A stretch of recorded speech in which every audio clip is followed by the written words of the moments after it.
ไก่สบายใจสุขสวัสดีพี่น้องสมาคมคนฟังวันนี้มาไล่งานเข้าสมาคมคนฟัง วันที่22วันพฤหัสพี่น้องเอ้ยโอ้ยจะเป็นบ้าให้จะเป็นฟัง ขี่รถลุยน้ำขี่รถแล่นลงน้ำลงทะเล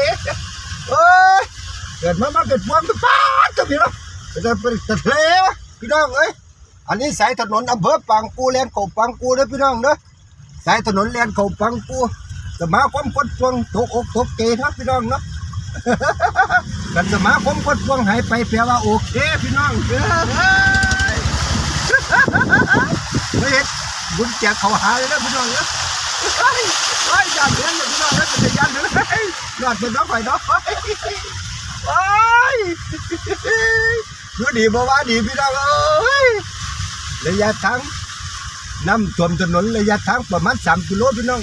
มันจะไปรอดบ่รอดกับผู้รู้จักกับพี่น้องเอ้ยอย่าตะบุญเด้อตะวาสนา